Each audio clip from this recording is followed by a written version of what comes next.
اور کیا مانگتے ہو آپ؟ وارزقنی, اللہ مجھے روزی روٹی دے, رزق حلال دے. آپ نماز میں دعا مانگ رہے ہیں. اچھا آپ سلام پھیرا آپ نے, السلام علیکم ورحمۃ اللہ, اب آپ کیا مانگو گے ذرا بتاؤ تو مجھے. اب آپ کیا مانگو گے؟ السلام علیکم ورحمۃ اللہ, السلام علیکم ورحمۃ اللہ. اب ہاتھ اٹھا کر آپ دعا مانگیے, جائز مانگیے, لیکن کیا مانگو گے؟ یہی تو کہو گے اللہ مجھے ہدایت دے, میں گمراہ. یہ تو تم مانگ چکے ہو, اہدنا الصراط المستقیم عربی میں. تو پھر اردو میں تمہیں یا بنگلہ میں کہنے کی کیا ضرورت ہے جب تم اردو میں مانگ چکے ہو؟ یا یہی کہو گے کہ اللہ تو مجھے روزی رزق دے. یہی تو اللہ میں بہت غریب ہوں, میری روزی روٹی میں برکت ہے. آپ نماز کے بعد یہی تو دعائیں مانگتے ہو. یہ تو تم نماز میں مانگ چکے, اللہ اغفر لی وارحمنی واہدنی وعافنی وارزقنی. کیا رسول نے جو دعائیں بتائی ہیں تمہیں وہ پوری نظر نہیں آ رہی ہے اور اپنی طرف سے ملاوٹ کرنا ضروری سمجھ لیا ہے؟ رسول کی دعاؤں کو کمزور اور اپنی دعاؤں کو تم طاقتور سمجھتے ہو. رسول عربی میں بتا رہے ہیں, اس پہ تمہیں بھروسہ نہیں ہو رہا ہے. اپنی طرف سے اردو میں اور بنگلہ میں مانگنا ضروری ہے. ہاں, اس کے باوجود بہت سی چیزیں ایسی ہیں جو تم نے نماز میں نہیں مانگی. جیسے اللہ میری بیٹی جوان ہو چکی ہے, میری بیٹی کو دیندار رشتہ عطا فرما دے. آپ مانگیے, شوق سے مانگیے.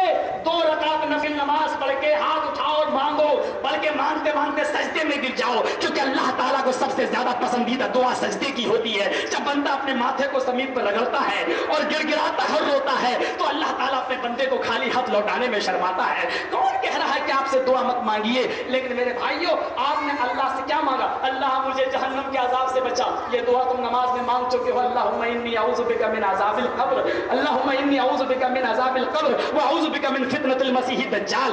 یا تم یہ کہہ چکے اللہ میں نے اپنے آپ پر بہت بڑا ظلم کیا, اللہ تم مجھے معاف کر دے. یہ دعا تم عربی میں مانگ چکے ہو. اللہم انی ظلمت نفسی ظلما کثیرا ولا یغفر الذنوب الا انت. میری سمجھ میں نہیں آتا, پوری نماز ہی تو دعا ہے, بعد میں ایکسٹرا کون سی دعا تمہیں چاہیے جو تم نے نماز میں نہ مانگی ہو؟ یہ میری سمجھ میں نہیں آتا ہے. پھر بھی آپ آزاد ہیں, پھر بھی آپ اپنے پرسنل معاملات اللہ سے رکھ سکتے ہیں, کیونکہ اللہ نے خود کہا ہے ادعونی استجب لکم. اے اللہ کہہ رہا ہے اے میرے بندو تم مجھ سے مانگو میں تمہیں دوں گا. تو میرے بھائیوں, اللہ سے خوب مانگو, لیکن اللہ سے مانگتے وقت اتنا یاد رکھنا, اس چیز کو ضروری مت سمجھ لینا کہ اس کے بغیر ہماری نماز نہیں ہوگی. اگر نماز کے بعد دعا ضروری سمجھیں گے تو ایک نئی بدعت کھڑی ہو جائے گی جو اللہ کے رسول صلی اللہ علیہ وسلم سے ثابت نہیں ہے. آئیے, نماز جو آدمی پڑھتا ہے اس کا سب سے بڑا فائدہ کیا ہے؟ سب سے بڑا نماز کا سب سے بڑا فائدہ کیا ہے؟ ان الصلاۃ تنہی عن الفحشاء والمنکر. نماز انسان کو بے شرمی اور بے حیائی سے روک دیتی ہے. قرآن کیا کہہ رہا ہے؟ نماز انسان کو بے شرمی اور بے حیائی سے روک دیتی ہے. مولوی صاحب ہم نے تو 80 سال کے بڈھوں کو دیکھا ہے, 5 ٹائم کی نماز بھی پڑھتے ہیں پھر بھی بے حیائی کے کام کرتے ہیں. کیرم بورڈ کھیل رہے ہیں. کیرم بورڈ کے بارے میں شاید میں بتا چکا ہوں. کیرم بورڈ جو آدمی کھیلتا ہے, جامع سلفیہ بنارس سے خطبہ نکل چکا ہے, سور کے خون میں وہ اپنا ہاتھ ڈالتا ہے. Carrom board. اور بڑے بے شرم لوگ ہیں, مجھے دیکھتے ہیں پھر بھی بند نہیں کرتے. کبھی کبھی گزر ہوتا ہے, کھڑے ہو کے کھیل رہے ہیں, بولی صاحب آ رہے ہیں, ہاں ٹھیک ہے, لیکن کیرم بورڈ کھیلنا بند نہیں ہوتا ہے. اتنی جس قوم کے اندر یہ بے شرمی آ جائے کہ اپنے عالموں کو دیکھ کر بھی وہ غلط چیزیں بند نہ کریں, تو سمجھ لیجئے گا کہ وہ قوم جو جے پور میں کھیلا جائے, اس کا سٹا لگایا گیا. بول آفریدی کتنے چھکے لگائے؟ 85 کروڑ روپے کا سٹا لگا صرف یو پی کتنا؟ 85 کروڑ. پورے ہندوستان میں کتنا سٹا لگا ہوگا میں نہیں کہہ سکتا. اتر پردیش میں 85 کروڑ کا سٹا لگا. جس انسان کی نماز اس کو بے شرمی اور بے حیائی سے نہ روکے, غلط کام کر رہا ہو, نماز بھی پڑھ رہا ہو, یہ سب سے بڑی دلیل ہے اس بات کی کہ وہ آدمی سمجھ لے اس دنیا میں کہ میری نماز اللہ کے یہاں قبول ہی نہیں ہو رہی ہے. یہ جرأت کیوں بڑی ہے؟ آپ پوچھنے کا انداز تھا آپ کا. تقریر کے بعد کہتے ہیں مولوی صاحب آپ نے یہ دلیل پیش کی, میرے پاس یہ دلیل ہے. علم وہ ہوتا ہے. تقریر کے بعد آپ آزاد تھے, ہم بھی آزاد تھے, پوچھتے, اور پھر اس مسئلے پر ہم اور آپ سب بیٹھ چکے ہیں ایک ساتھ. قبول کر چکے ہیں ایک ساتھ، پھر کیا وجہ تھی اس پر دوبارہ بحث کرنے کی؟ 11 مولوی بیٹھے تھے ہم، اور زیادہ دور نہیں، آپ کسی گیس کمپنی کے ہم، اور سارا مسئلہ حل ہو گیا اور اسی مسئلے پر سب بات رکی، پھر کی نہیں، کتنا چیخنا پڑا اور چلانا پڑا ان کی وجہ سے۔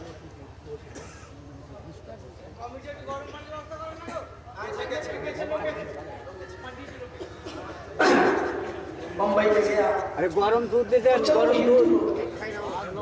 غیر مسلم تھے، انہوں نے اگر مجھے ٹوکا تو کوئی بڑی بات نہیں تھی کیونکہ وہ ہندو تھے، بال ٹھاکرے ہندو تھا۔ کیا کہتا ہے معلوم ہے آپ کو؟ مولی صاحب، گائے کو ماں کیوں نہیں کہتے ہو؟ سوال دیکھیے اس کا کیا جواب دیا جاتا ہے اس کا۔ کہنے لگا گائے کو ماں کیوں نہیں مانتے ہو؟ میں نے اس سے کہا کہ تم بھینس کو نانی کیوں نہیں کہتے ہو؟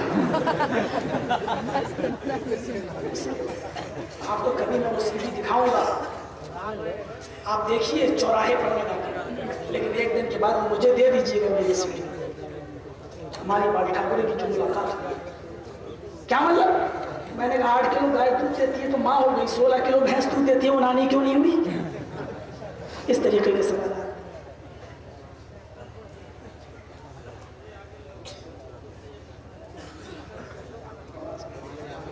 کبھی زندگی میں میرے ساتھ ایسا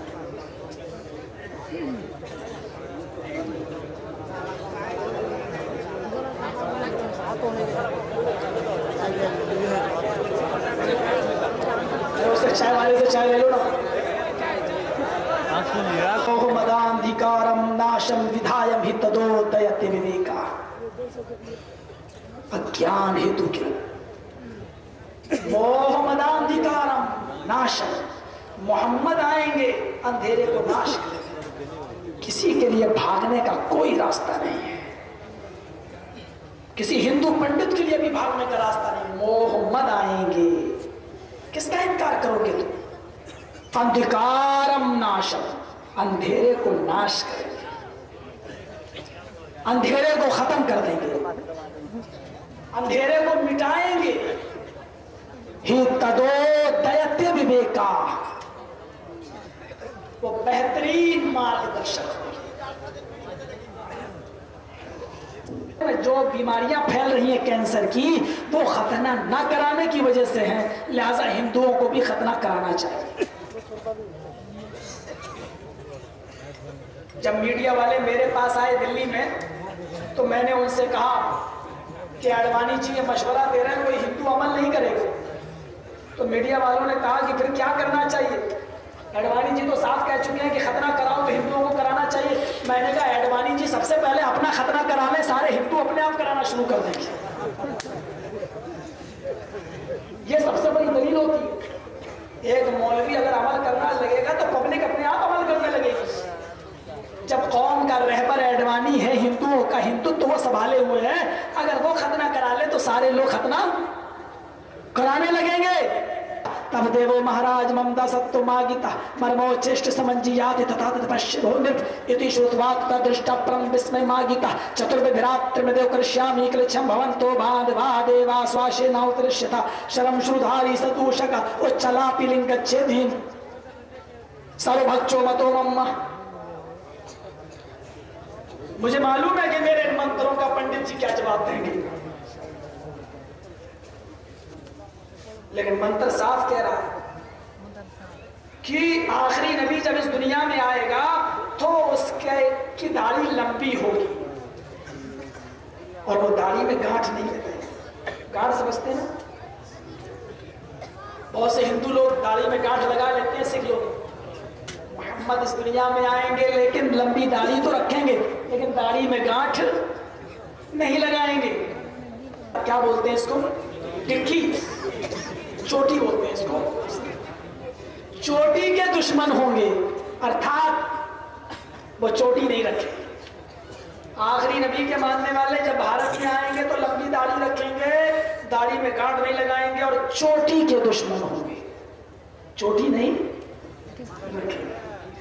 ہمارے ہندو بھائیوں کا یہ آستھا ہے کہ شنکر جی کی چوٹی سے گنگا جمنا بہ رہی ہے. یہ گنگا جمنا جو نکلی ہے نا، یہ شنکر جی کی چوٹی سے نکلی ہے. ہمارے یہاں بھی تھوڑا سا عقیدہ بدل کر کچھ اور ہے. حضرت اسماعیل علیہ السلام چھوٹے سے تھے، دودھ پیتے بچے تھے، منہ میں انگوٹھے رکھے ہوئے تھے، اور جہاں ایڑی رگڑ رہے تھے جبرائیل نے اسی جگہ پر مارا اور اللہ تعالیٰ نے وہیں پر زمزم کا چشمہ جاری، چشمہ زمزم. اور یہاں اگر اچھی چیز ہمیں شیطان سے بھی ملتی ہے تو ہم لے لیتے ہیں، کوئی بری چیز نہیں، اچھی باتیں لے لینا چاہیے. فلمی دنیا میں کسی نے گانا بنایا تھا کہ رام تیری گنگا میلی ہو گئی پاپیوں کے پاپ دھوتے دھوتے. اب آپ یہ نہ کہیں مولوی صاحب تقریر کرنے آئے تھے کہ گانا گانے آئے تھے. کتنی اچھی بات اس نے کہا ہے اس کے اندر کہ رام تیری گنگا میلی ہو گئی پاپیوں کے پاپ دھوتے دھوتے. اس نے بہت بڑے عقیدے کی اصلاح کی.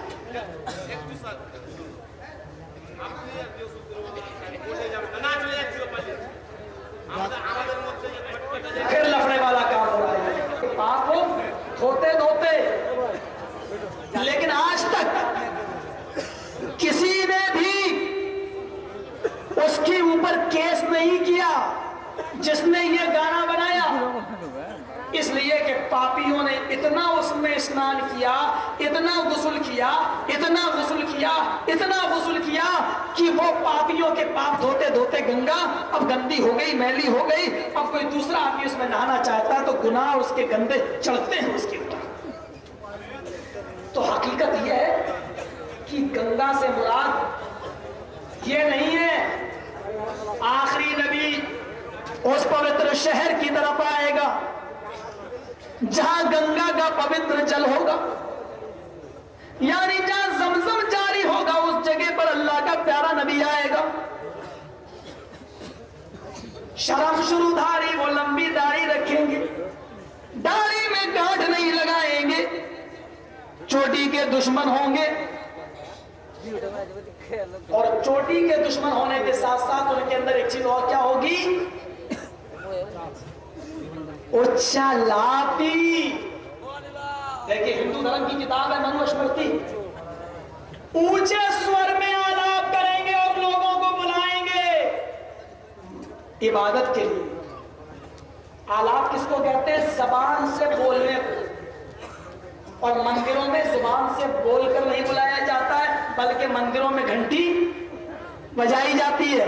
اچھالاپی، اونچے سور میں آزان دیں گے. اور آزان کیسے دیں گے؟